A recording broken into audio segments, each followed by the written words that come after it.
Good day and welcome to another edition of Insight.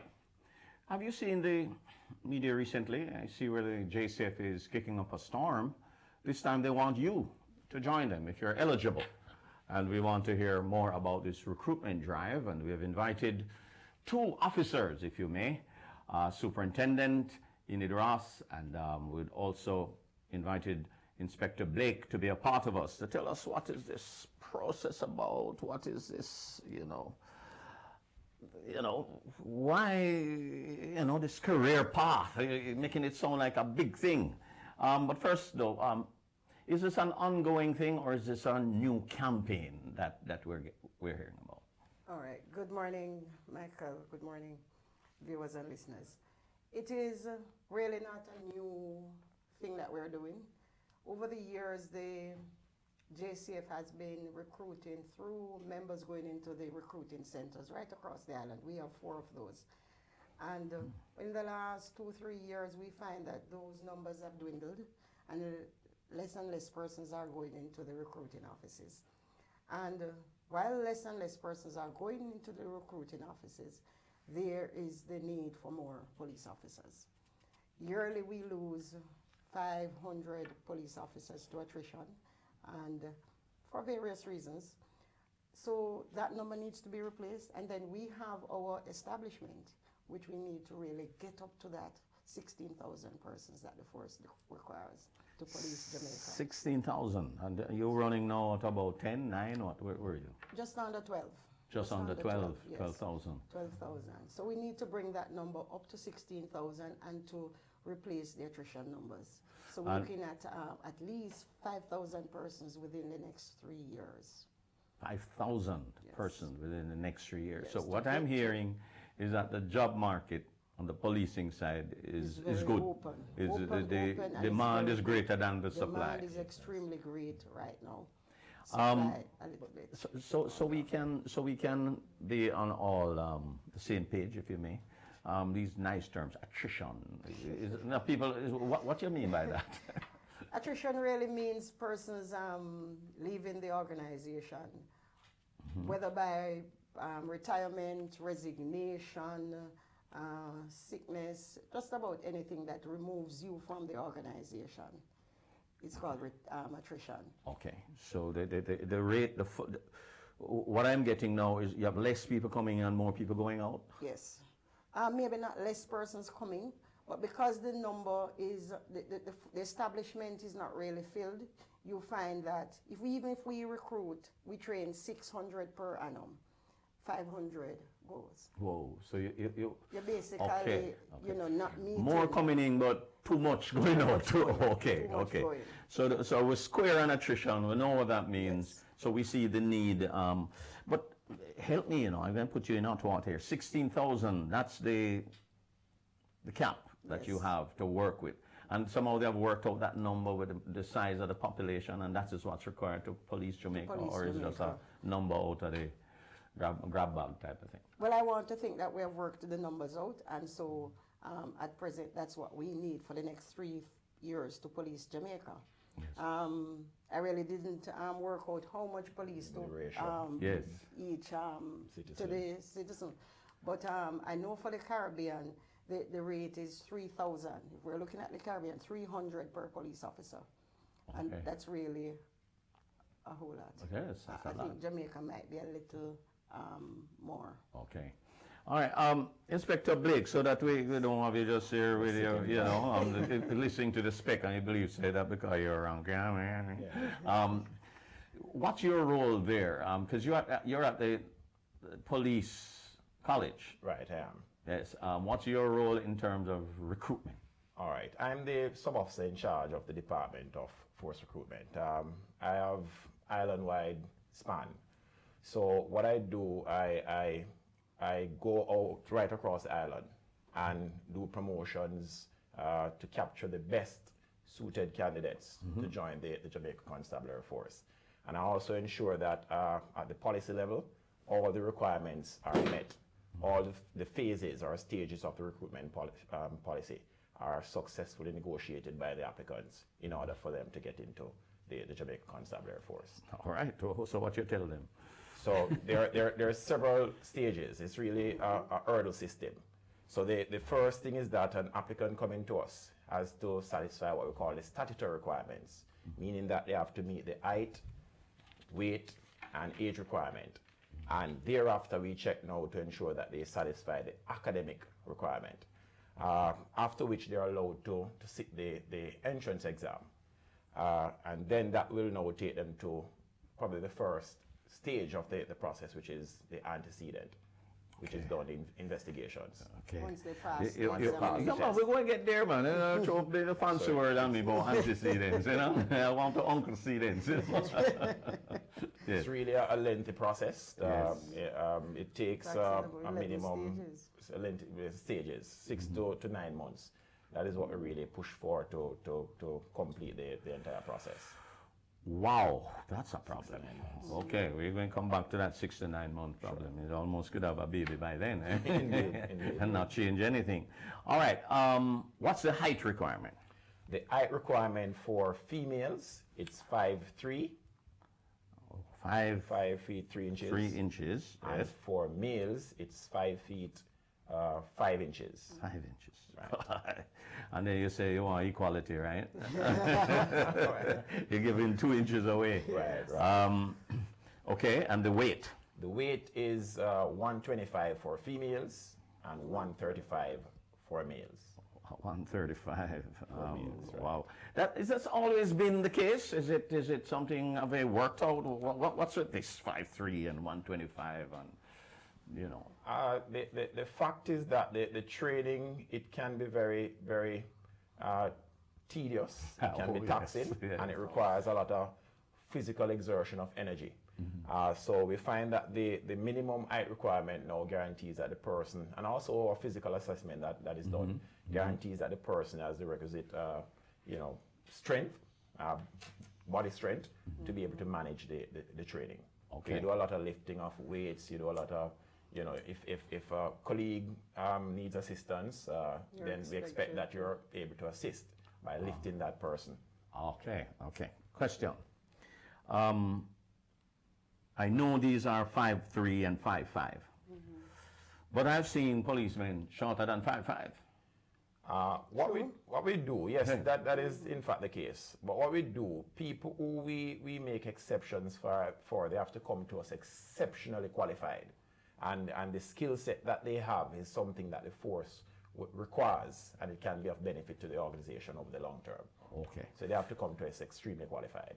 And there too is you're 5'4" for a man, you're 5'4", but you think you have the 4 6s that we asked for, and you really want to serve Jamaica, you have the option of applying to the Commissioner of Police for a waiver, a height waiver.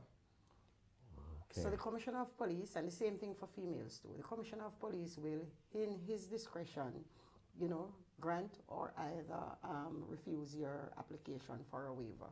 So even if you're not so specially qualified, the Commissioner still has the authority to say, yes, we'll take you with your basic qualification. Okay, so they will see a specific need and try to fill that if they can't fill it from the regular recruitment drive. Definitely. All right.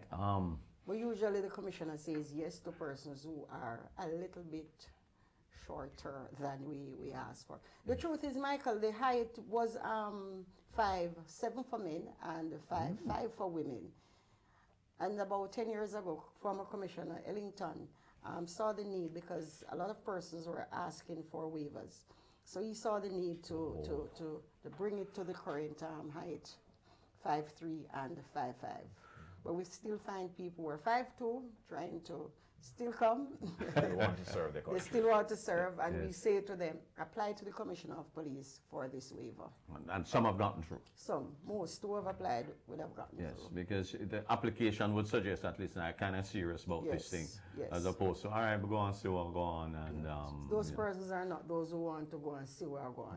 They Okay. want to truly serve, and they are qualified except that they are a little short. They're a little short. And we have now the academic qualification. Yes. How many CXCs you say?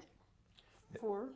4? Yes. To include math and English, right? Yes, we ask for math and English, and English is a complete must. Okay, English is must. Yes. Math So you can have a high yes. grade. Yes. And then we're currently looking at waiving the mathematics. So if you do not have math, we will still take you, but you have to pass the mathematical component of our examination. All right, let me work that now. Some people, I hear a major sigh of relief all over the land a while ago. Yes, yes. You're looking forward to do that. What's the timeline on that of saying, well, all right, let's disband this math thing? That's a policy The issue. truth is we have already been administering it in our drives, and persons without mathematics do come as long as they have the 4 subjects. We allow them to do the examination. And we would normally ask for a math waiver, which is granted by our assistant commissioner or deputy commissioner. But right now, on July 20, when we have this massive drive, we will be waiving the mathematics. All right, So big anybody news. anybody who comes without mathematics, once they have the 4 subjects, they'll do the examination. But we insist that you pass our math. Okay, that's a local math. Yes. We'll be right back in Inside as we count the figures, because we want to get back into this math thing, because that's the biggest story coming out so far. We'll be right back on Inside.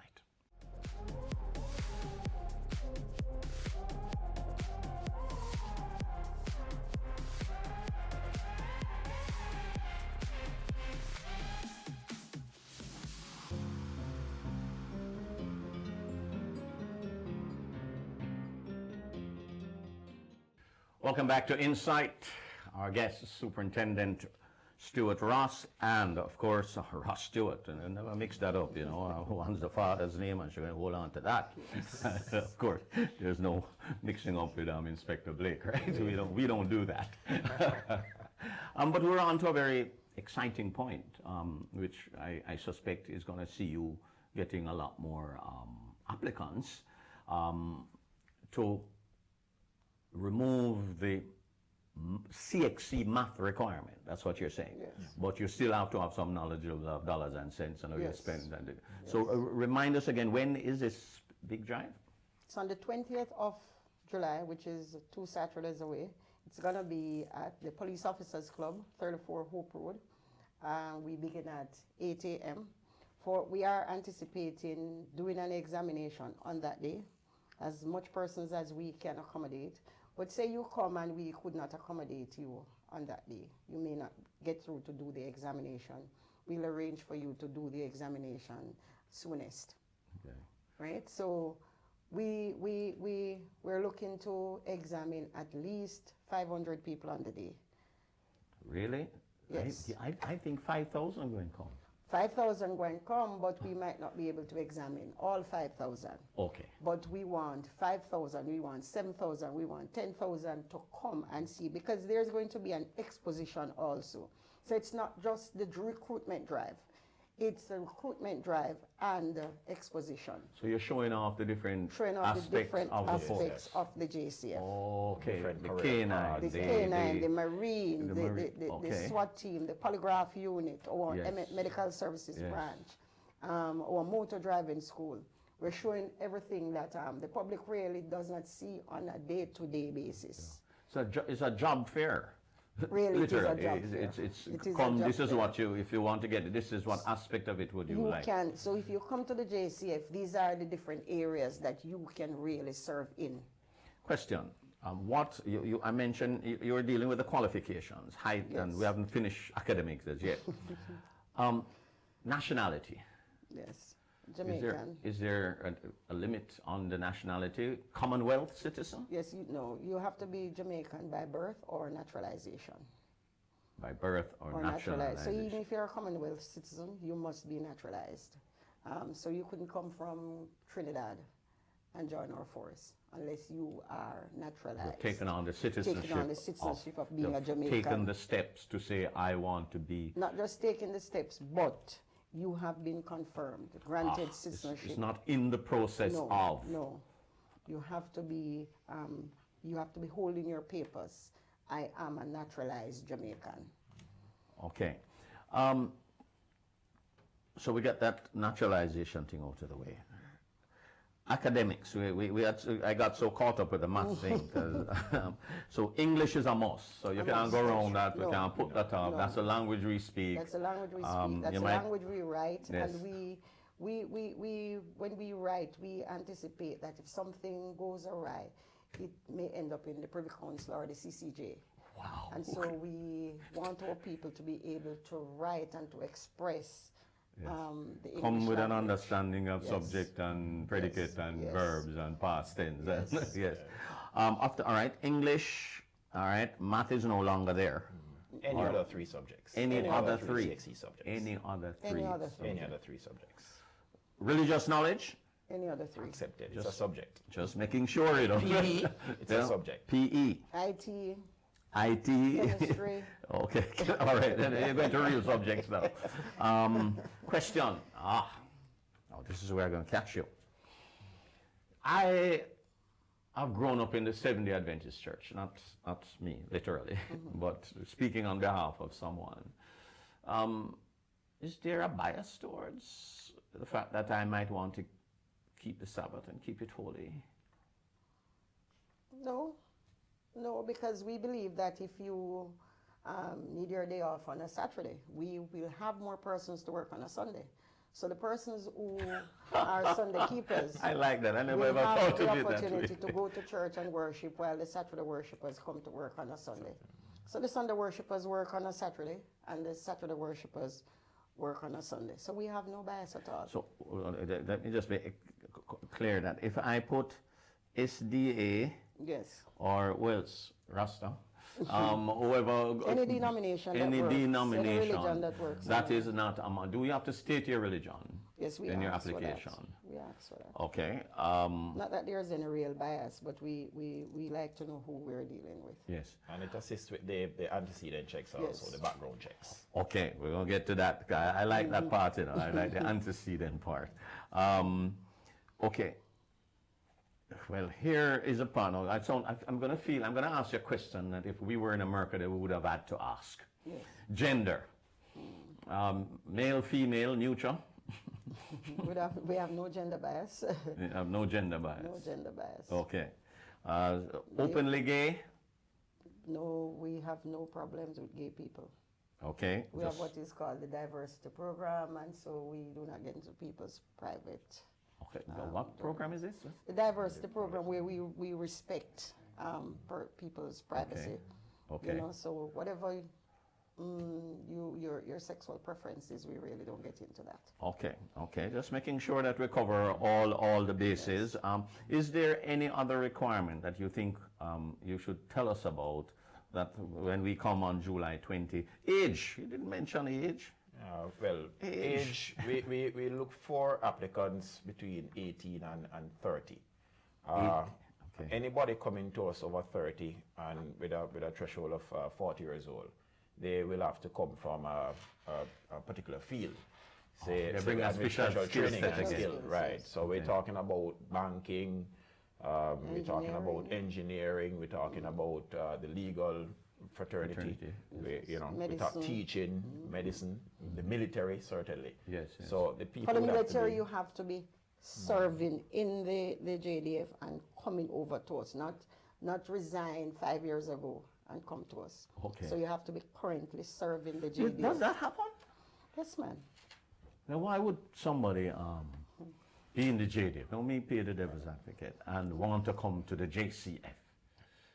Well, we don't know, but truth be told, we have quite a few what we call probably transitional workers, people who want to move from one career to the other, and we do accommodate these people, and we encourage them to come. Yes, Encourage them to certainly. come because they come with experience. Yes, that helps with the training too. Yes. Yes. It's less input into bringing up that person to speed. Indeed. In terms of the culture and what have you. And they come with experience Yes. that we really need. And nowadays, with so much JDF people on the road, I'm coming like regular police now. That's a comment that is based on fact. You see them so often now. You're wondering what is going on. There's no shock and awe anymore. Soldier them a come. They're just out there, and their strengths and weaknesses with that, of course. But that's not what this program is about. This program is about you trying to lure people into the police force. But we'll get into some of the whys and what it is that you benefit from. Just to add, though, that though we say 18 to 30, say there's a young man who is 17 years old. He's just out of school, he has his CXCs, or even his results are pending, and he wants to sit the examination. Come. We will allow you to sit the examination, even with your school identification. You can come. We still process you, but the only drawback is that you will not be able to take the oath of office until you get to 18. But we will still process you. We will do the examination, do everything up to. If you're, at the end of it, you're still not 18, we wait on you to get to 18 and then list you. Okay, so okay. And when you go through, all right, I was about to ask, and let me go to antecedents, because I'll have to break in a minute, so I'll save the antecedent part, because that part to me is critical in terms of how people say. So 18 to 30 is the age. What if I'm 31? You have to come with that special skill set and experience. Okay, then I would have gone across that threshold and would require that. So, all right, those who are listening so far, I hear that if you're a female, 5'3", 125 pounds, we can tweak that, you know. If you're woefully below that, then you need a special grant from the Commissioner of Police. Waiver. But tell me how this waiver thing, because there's some people out there now saying, okay, I need this waiver. You have to write directly to the commissioner or to the person, the recruiting officer, seeking. Even if it comes to the recruiting officer, we have to send it to the commissioner of police, because he's the only person with the authority to do so. But the commissioner gets so much letters. So the commissioner will perhaps send it back to the assistant commissioner in charge of training. Okay. That's the director of the National Police College. So he may, send it back. And who is that nowadays? He's Assistant Commissioner Ronald Anderson. Oh, Ronald Anderson. We served together. Yes. yes. So I'm going to take a break, and when we come and check on the antecedents of our police officers here and what all that means, we'll be right back on Insight.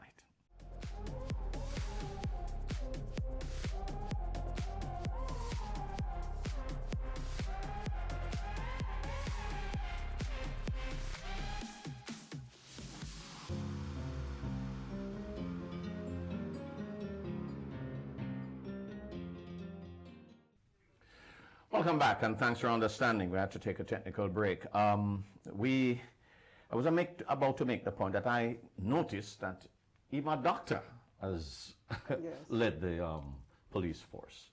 And so therefore, academia, the police going off study leave, doing masters and all that kinds of stuff. I understand that more university students are approaching. How do you treat with the university level and these CXC requirements? What if I have a degree? Do I have to still show you my CXC? No, if you have a degree, you normally use the higher training. Okay. So you have a degree, CXC becomes basically non-relevant, not relevant anymore. But you will still have to go through the processes. So you still have to sit the examination, the antecedent is done, all the other processes. Still have to do the math. The math one? Yes. That's tricky, but if you have a degree and you fail the math, we would not throw you out. But we expect persons with degree to pass our mathematics. Yes. Well, you have some people with a general phobia, Yes. It is real. It's not an imagination. It's once you say math, they start sweating. True. Yes, because of their experiences in life. So, but we believe, Michael, before you go on, that mathematics was one of the major reasons why persons were not going to or stopped going to the recruiting offices as they used to. Yes. So, because those who pass mathematics, they really are looking towards going to further studies. And so we compete, the JCF compete with the persons, the universities, here and overseas. So, and that's one of the reasons why we're saying if we give up math, we will get more persons to join the Jamaica Constabulary Force. The Iraqi, they have bought into it, and so we're at that point. Okay, excellent. Inspector Blake, why should I join the Jamaica Concept? All right, the Jamaica Constabulary Force, it creates many opportunities, many opportunities for applicants coming to us. First and foremost, the salary, the job is stable. You have a salary, but that is quite comparable. It's better than most. I won't mention any other professions, but it is. I wish the Federation. Payable from day one. Right, and I wish the Federation was here, but it's only perhaps the only career in Jamaica, or one of the few, that you get paid your full salary whilst you are in training. There's several career paths you can branch off into once you enlist. So the choice is yours. Criminal investigation. If you like animals, if you like medicine, you can go to the medical services branch. If you like forensics, we have the forensic lab, or we have the technical services division. We have several career paths that you can pursue whilst being a police officer. Hold on. That sounds nice, but let's hit the ground with some reality. You say I can choose to go. Yes. But you're going to deploy me. You want to say you go to Moko, you go to Clarendon, which Moko is in Clarendon. But you know what I mean? Yes. What you do, and we advise our applicants and our recruits eventually, is to make that representation. So, like myself, when I joined many years ago, I was quite a keen firearms user, weapons user. I made a representation to become a firearms trainer. Yes. So the opportunities are there. And might I tell them you're a good one too? I try my best. Yes. But you have to make the representation to serve where you have that particular skill set, and you're able to make the greatest contribution to the organization. And it also fosters good self-development and growth. Makes sense. Small job fit. Yeah. Yes. Okay. The training, how long it take? All right. The training currently is just a little over 8 months. So what we have a new training philosophy. So they come to us and they are at the police academy for 4 months. And we call that the institutional aspect of the training. So you're at the academy for 4 months. Police college. Yes. And might I take tails out of school, the men are called dog seeds. Not exactly. They're student constables. No, that's all right. You can come with a pretty name, Super. They're student constables. What I'll ask you out there, what they call the females. Yes. Right. So 4 months. 4 months. Doing what? training. Help me, So because somebody listening now, so what do I go through? Laws and police procedures. We start your firearms training. You are exposed to ethics and integrity, those kind of training. And after that, you are assigned to what we call one of our training divisions. So we have identified 7 divisions across the island that basically we find them to be ideal divisions for learning policing in a These very... are the geographical divisions you're talking about in St. Andrew North. So we have No. Portland, Trelawney, divisions. Manchester, Okay. St. Anne, we have St. Thomas, St. Mary. These are stations They They're are stations within the division. within the division. So we actually manage this program from the police college, and we identify and place specific officers at specific stations based on different dynamics. Okay. Help me though. There's one other thing that appeared a little troubling to me. The process, I've gone through this, I've come down your math, of flight, colors, I'm good, good youth. 6 to 9 months.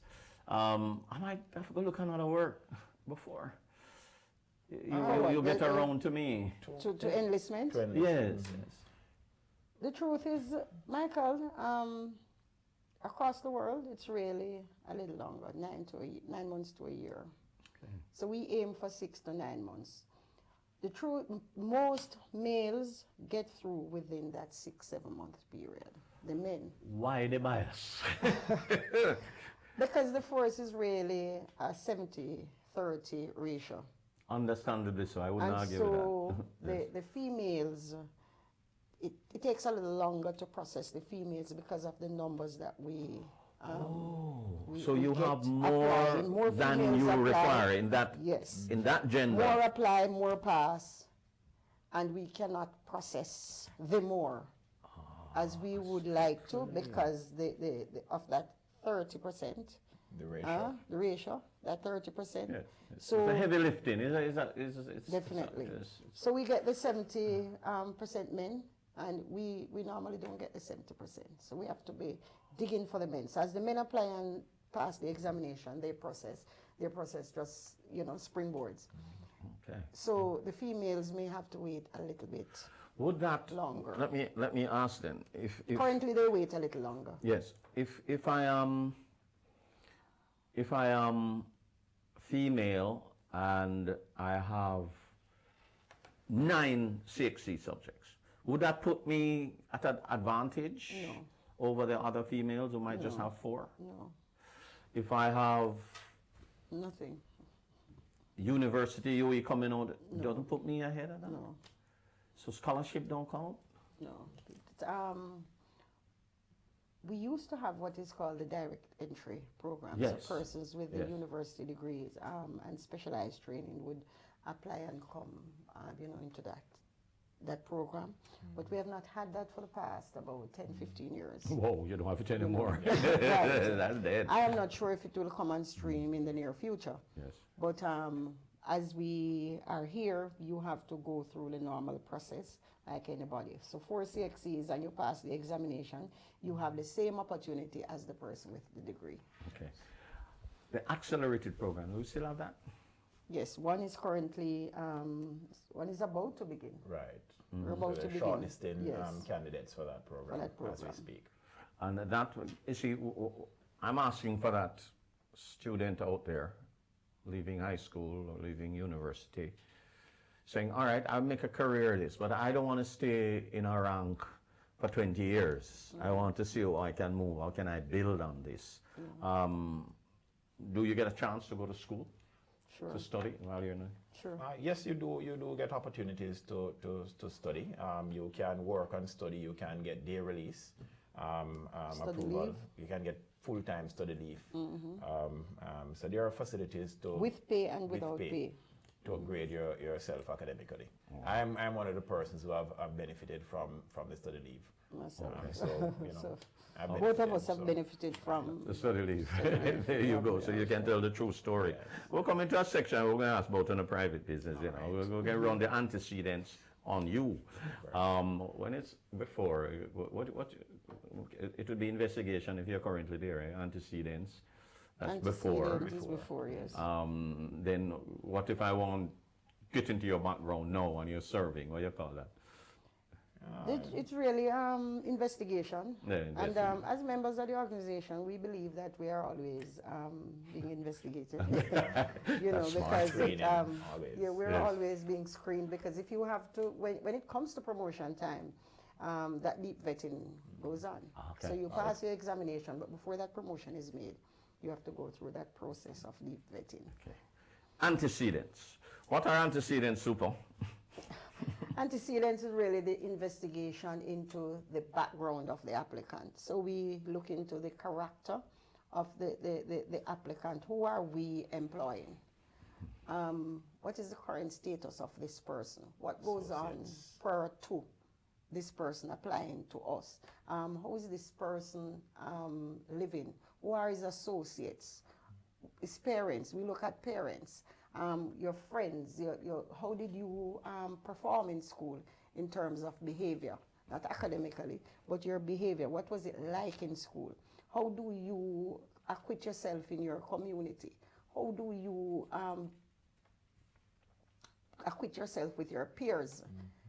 What kind of respect do you show for elders, your juniors, your peers? And so we look into the entire person. We have investigators or members do the investigations, and we employ persons, retired officers, to help us with that kind of investigation. So we go into your community without your knowledge, and we ask about you. Yes, yes. So when we say that, when people say the JCF, employ Enid Ross, and Enid Ross was, Yes. or Enid Ross is. The truth is, it's your community that gives you the go-ahead, Green light. the green light, because we act on what the community say about you. Yes. Question, I'm going to get into some of the negative side of it. If I'm from the wrong address, uptown, downtown, inner city, stroke ghetto, I have an easier chance if I'm uptown. Am I not? Address really has nothing to do with you. Really? But your environment would. And your Nothing. address Once suggests your the environment. antecedent investigator or the recommendations come back and say that you are suitable for the JCF, then your address has nothing to do with But it. once they say that, but they might go in there and say, oh, the boy got jungle, man. Oh, yeah, you know, no, I'm going to go connect with the wrong What people. happens, Michael, the antecedent takes place at various Different levels. levels. So it takes place first and foremost at the station level. The station closest to you would do something. If they know about your background, your character, your disposition, that is the first stage of the antecedent. Then we have our private investigators who are on board, who goes into the communities, and they may find out more about you. We also have the intelligence community. So our intelligence operatives, NIB, those kind of people will do some amount of antecedent work for us. And certainly if you travel abroad, then Interpol and such, the Federal Bureau of ATF, they have gotten on board with. Here's a assisting little in devil on antecedents. my shoulder asking me to ask you. Then how so much could rascal police come out of this thing? You get themselves in a corruption and, shooting other police and all that kind of stuff. Is the antecedent thing good enough? Is it working? Can it be improved? It is working because as we have maintained over the years, and we still maintain and insist that most of our officers are good, decent citizens of Jamaica. Most of them are. What we have is a situation where the few, we have an incident, and because it is broadcast on every news station, it is the front page of all newspapers. It overshadows all the good that the officers are doing, and basically staying the other officers. One bad apple can spoil the whole. And that is what is happening. But the antecedent checks, and we do follow up on antecedents with the polygraph examinations, which is it comes in very, very, very, very handy to identify persons who have issues, integrity issues, that will preclude them from joining the force. Question, another big word, polygraph Before test. We call it lie detector test, right? The polygraph. Yes. But before your question, though, Michael, even if the person has enlisted the JCF, doesn't mean that they're out of the woods, because investigations still go on. It's ongoing. It's ongoing. So you get through, you enlist, but 5 months down the road, we heard that you really were a rapist. For argument's Yes, sake. yes. We pull you. Okay. So in other words, So some you're not information allowed- can come in. Yes. after- Once the information is tested and proven to be true, Somebody hear that I'm in training school and say, Yes, well, and I'm a ton decide, police, but them yes. don't A know. significant amount of our Yes. applicants, Michael, we find adverse trace on them, whether through the antecedent or the polygraph. We find adverse trace and they are removed or separated from the process. So it is quite a rigorous process, and it is quite useful and quite helpful in us identifying the best suitable persons to enlist the JCF. Is there a situation where after they're sworn in or affirmed, that you can get information and do something about it? all the time. All the time. Indeed. Because when you're done with the training school, you're not yet enlisted, is it? Don't you do some probation? You're enlisted, but you're not a confirmed. You're not a in the confirmed office member of the constable. organization. You take confirmation comes at the end of 2 years of service. So you are on probationary period, as we call it. So you on probationary period after you come out of the training school? Right, Or for an additional 18 months. additionally Right, 18 months? So it's 2 years, 2 years probation, and you're keenly assessed, and anything that will preclude you from becoming an efficient member, or an efficient constable, as we call it, in the organization, then you're not confirmed in the office. And though it is rare, we have instances of persons and members not being confirmed after 2 years. So the probationer, as they're called, Yes. has to stay tight Yes, basically. because it's easier to move a probationer than it is to a confirmed. You could say that, It yes. is. It is. It is. What are some of the main issues you find coming out that people should be wary of in an antecedent? Smoking ganja? Associates. Associates. So one of the things, you have instances of persons engaging in activities that may preclude them. But we look at recency and we look at frequency. So certainly if somebody does something at 13 years old, say steal a banana. Yes, yes. I'm not going to admit that I stole a banana when I was 13. Yes, yes. But say you stole a banana when you were 13 years old, and that is uncovered. That won't necessarily preclude you from becoming a member. But if you steal a banana when you're 13, you're 14, you're 15, you're 16, you're 17, Recency you're 18, and frequency, I like then that. certainly we will not be looking at considering that person. We will conclude that you favorably. are an habitual thief. Yes, Right. yes, yes. What about if I've gotten in trouble with the law sometime? Depends on the offense again. Okay, being told to go to a break right away. We'll be right back on Insight.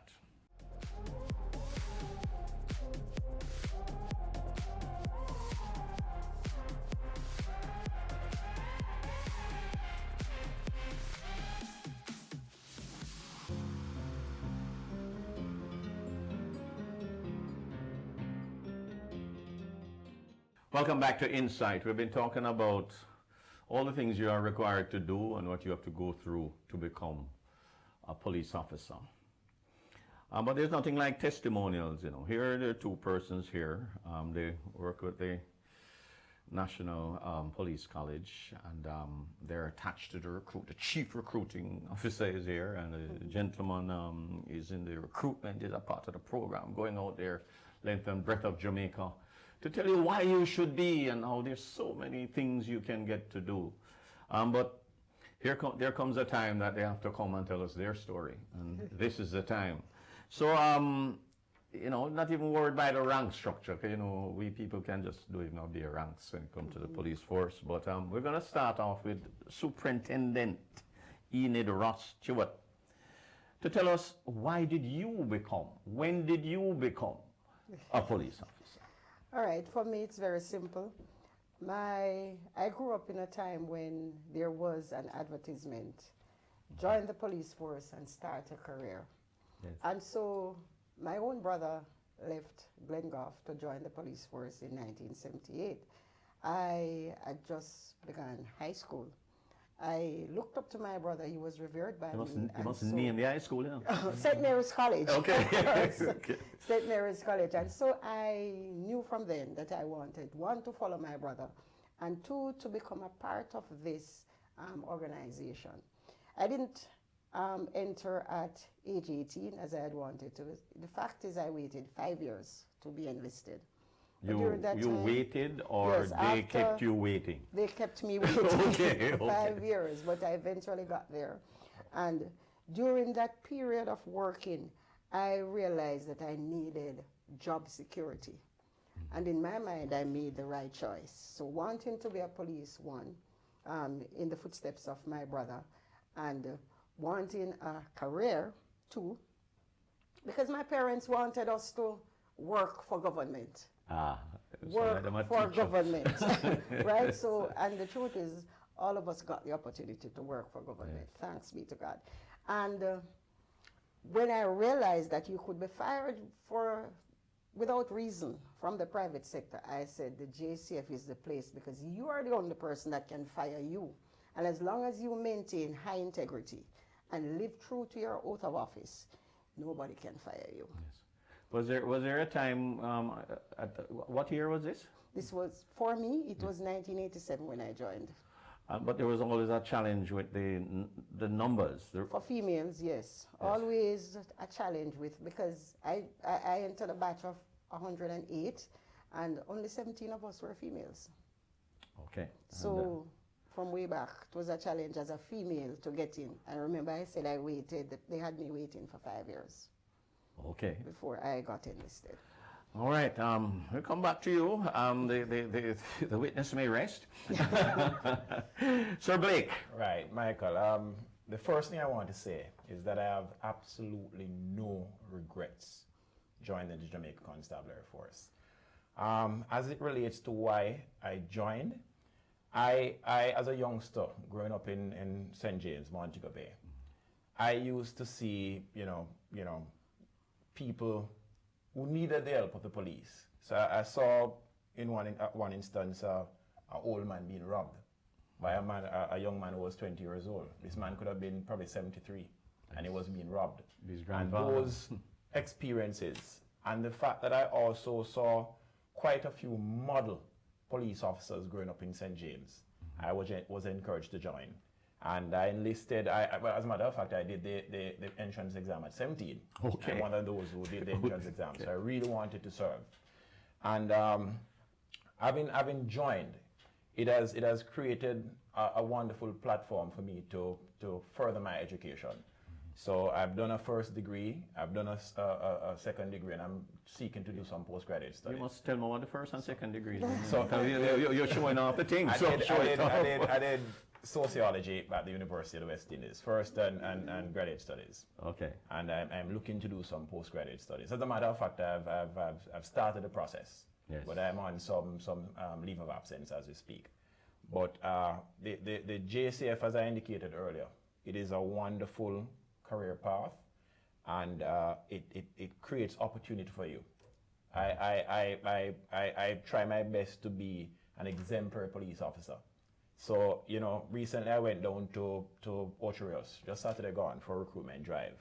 And I was handing out some flyers for people to give their family members, sons, daughters, nephews, and so. And one of the things that I said to them was that every family in Jamaica, every single family, barring none, should have a police officer in it. Yes. When I'm with my family, I think my family is safest. Yes. And I like when my mother called me and say, this is happening, how do I deal with it? Yes. So I'm their legal advisor. So it has been a wonderful experience for me. I know we're close to the end of the road, but trust me, if I could start the journey again, yes, I would do it all over again. How long have you been an inspector, sir? I've been an inspector for just under 6 months. Oh, congratulations, sir. Thank you very You much. have to go and find a place to celebrate that. So, indeed, yes. indeed. Very But good. I continue to thrive, I continue to excel, and I'm fully committed to my job and to my organization. All right, then we'll have the witness to rest and go back to witness number one. Your 70-30 ratio. Yes. I've seen women in the force go as far as deputy. Commissioner. Do you think ever we'll ever see a female commissioner? Would it be fair in a situation where it's 70-30 that the part of the 30 come lead the 70? Let's do the math. The truth is, from an emotional perspective, I would love to see a female commissioner. I touted former DCP Bent, and then I touted former DCP Grant. And I really was hoping that they would make break that glass ceiling, so to speak. It didn't happen, but I still keep my hopes up that one day a female will become Commissioner of Police. So you are saying, may the best man be the commissioner, even if it's a woman? May the best man be the best woman too. Even the man be a woman. Yes. Where do you see yourself future in the force, Chief? I mean, you're going off doing studies, you want to turn doctor again, and where do you see this happening? Well, I have a very long career ahead of me. All I can say at this point is that I'm aspiring. I'm always, operating at one level higher than the level that I'm at. And I really think the force needs transformational leaders. I'm a transformational leader, and I believe that at some point I'm going to be required to serve at higher levels in the force. Let me tell you something. You said something a while ago, you don't know the magic in it, You operate at a level higher than what your rank is. It's the only way you can get to the other rank. If you operate one rank lower, you ain't going nowhere, and that's the kind of stuff. But I know my job, I'm staying in my lane, boom, boom, boom. Where's your future in the force now? Wow, I'm looking towards How many years retirement. have you been here? I'm here 31 years. Retirement is a future, ma'am. Yes. So I'm looking in the next 5 years to go and enjoy after the Fruits Jamaica of your labor. Constabulary Force. But I truly enjoy the JCF, and like Mr. Blake, if I were to become 18, I would do it all over. I have no regrets, and I would encourage every Jamaican to join the Jamaica Constabulary Force. For me, it is the organization of choice. Since you are the younger one, Yes. obviously on the face of it, right? Because you have no hair. You have not even started growing hair yet. Give a pitch. Look at that camera. Give a pitch and tell them why they should become a police officer in 30 seconds. I would encourage every decent law-abiding Jamaican, once they satisfy the qualification, to join the Jamaica Constabulary Force. It gives you an opportunity to serve your country. It gives you an opportunity to grow your personal growth and development. And it also offers you a lot of stability. Stability, status, stable income. It is a wonderful career path for every job security. So it is a wonderful career path. And what I do, I tell people who are serving that who are not serving, once you get bored of one era, there's always something you can move on to.